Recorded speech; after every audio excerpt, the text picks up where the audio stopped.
गणगौर की कहानी। चैत्र का महीना आया। होली के दूसरे दिन से लड़कियां व सुहागिन औरतें गणगौर पूजती है। चैत्र सुदी तीज को गणगौर की पूजा करके औरतें व्रत करती है। पार्वती जी की भौजाई के उजीड़ने का पीहर से बुलावा आया तो पार्वती जी ने महादेव जी से बोला कि आज मुझे पीहर जाना है। तो महादेव जी ने कहा, पार्वती जी मैं भी साथ चलूंगा। और ईसर पार्वती नंदी को साथ में लेकर निकल गए। नंदी के ऊपर ईसर जी बैठ गए और पार्वती जी पैदल चलने लगे। थोड़ी दूर चलने के बाद लोग कहने लगे कि औरत तो पैदल चल रही है और आदमी नंदी पर बैठा हुआ है। तो महादेव जी ने पार्वती जी से कहा कि आप नंदी पर बैठ जाओ और मैं पैदल चलता हूँ। पार्वती जी नंदी पर बैठ गई और महादेव जी पैदल चलने लगे। तो कुछ दूर चलने पर लोगों ने कहा, देखो आदमी तो पैदल चल रहा है, औरत नंदी पर बैठी है। तब ईसर पार्वती दोनों ही पैदल चलने लगे। तो लोग कहने लगे, देखो सवारी होते हुए भी दोनों पैदल चल रहे हैं। तब ईसर पार्वती दोनों ही नंदी पर बैठ गए। दोनों को नंदी पर बैठा देखकर लोग कहने लगे, देखो छोटे से जीव पर दो जने सवार होकर जा रहे हैं। तब महादेव जी ने पार्वती जी से कहा, देखो दुनिया बैठे तो भी हंसती है और पैदल चले तो भी हंसती है।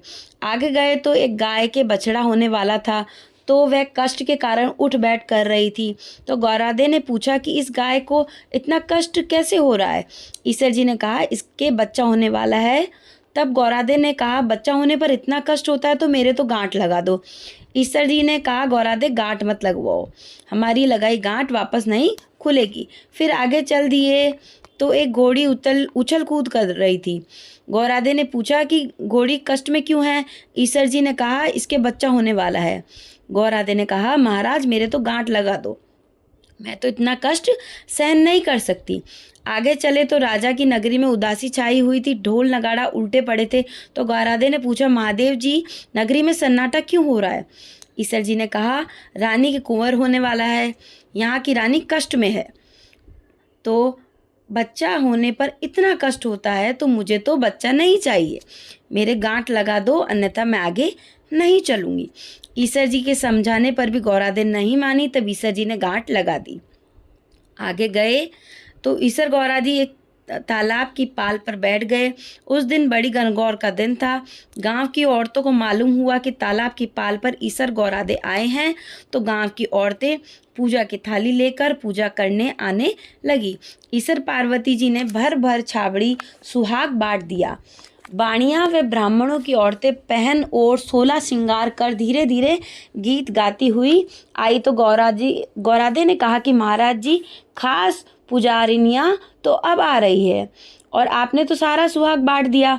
तब महादेव जी ने गौरादे के नैनों में से काजल निकाला, बिंदी में से सिंदूर निकाला, नक में से मेहंदी निकाली, चोटी में से मोली निकालकर जल में घोलकर सारी सुहागने औरतों को छींटा लगाया और सबको अमर सुहाग दिया। फिर गौरादे के पीहर पहुंचे। ईसर जी जीमने बैठे तो जितना बनाया सारा ही जीम गए। ईसर जी जीमने के बाद वापस जाने की जल्दी करने लगे। तब गौरादे की माँ ने कहा, बेटी ईसर जी सारा जीम गए और अब जाने की जल्दी कर रहे हैं। तब गौरादे ने कहा, माँ घर में जो है वो ही डाल दो। तब माँ ने गौरादे से कहा, चीके में एक जला हुआ बाटिया और बथुए की पिंडी है।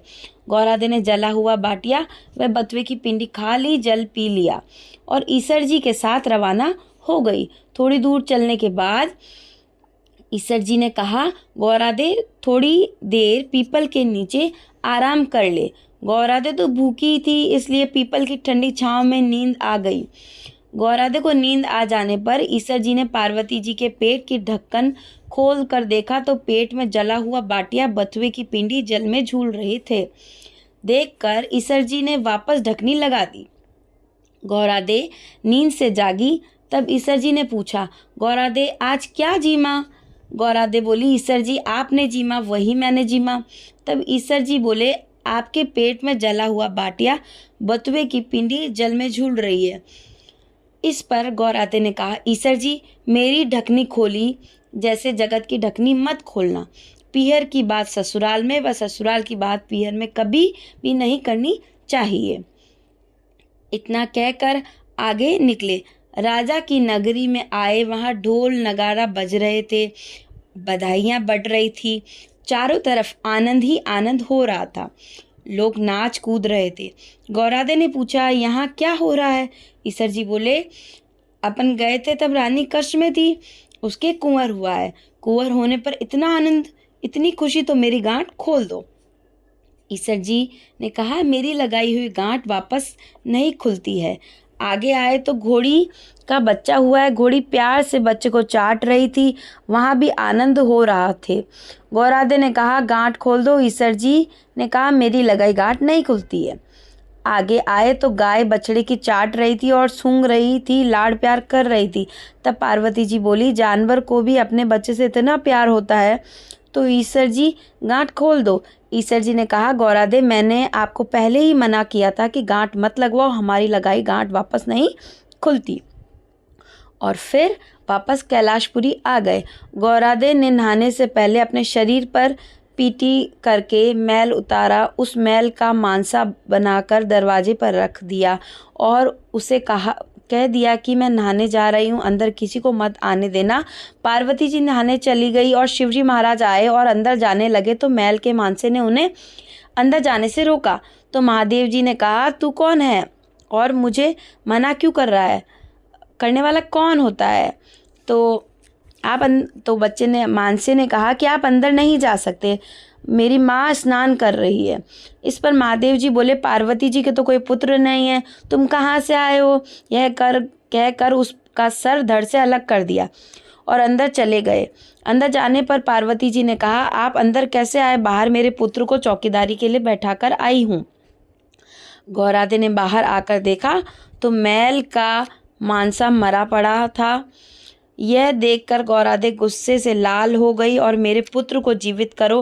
पार्वती जी को रुदन करते देख महादेव जी ने गणों को आज्ञा दी कि जिसके भी आज पुत्र पैदा हुआ हो और माँ अपने पुत्र की तरफ पीठ करके सो रही हो, उसका सिर काट कर ले आओ। गण पूरी नगरी में घूम गए, लेकिन सभी माँ अपने बच्चों को सीने से लगा कर सो रही थी। एक हथनी अपने बच्चे की तरफ पीट कर सो रही थी। गण उस हथनी के बच्चे का सिर काट कर ले आए और महादेव जी को दे दिया। तो उन्होंने मैल के मांसे में के हथनी का सिर लगाकर प्राण डाल दिए। हाथी का रूप देखकर गौरादी भड़क गई। तो ईसर जी ने कहा, गौरादे, तेरा पुत्र गणेश के नाम से पूजा जाएगा।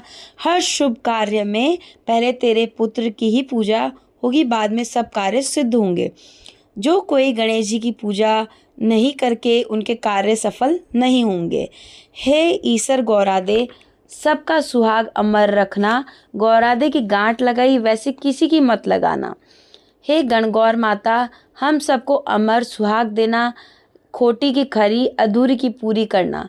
जय है गणगौर माता की, ईसर पार्वती जी की जय हो। गणेश जी की कहानी। 7 भाइयों की एक बहन थी। वो सब बात सुनती पर विनायक जी का नाम आते ही घाघरा झटका कर चली जाती। विनायक जी को गुस्सा आया। विनायक जी बहन को भयभीत करने लगे और दिन दिन वह सूखने लगी। भाइयों ने उसका दुख पता करने की कोशिश की पर असफल रहे। 7वां भाई बहुत चतुर था। आधी रात को वेश बदलकर विनायक जी को पकड़ लिया और पूछा, तुम कौन हो? मेरी बहन के साथ छल क्यों करते हो? वह बोले, मैं विनायक जी हूँ। तेरी बहन सारी बात सुनती है पर मेरा नाम से दूर रहती है, इसलिए मैं उसे डराता हूँ। भाई ने पूछा, इसका उपाय बताया। तो विनायक जी ने बोला, कोई भी कहानी कहो तो विनायक जी की कहानी कहे बगैर नहीं उठना चाहिए। बहन ने उस दिन से नियम रख रोज विनायक जी की कहानी सुनकर खाना खाती। अब विनायक जी बहन पर प्रसन्न रहने लगे, उसे अच्छा घर वर सब दिया। जय हो गणेश जी महाराज की जय।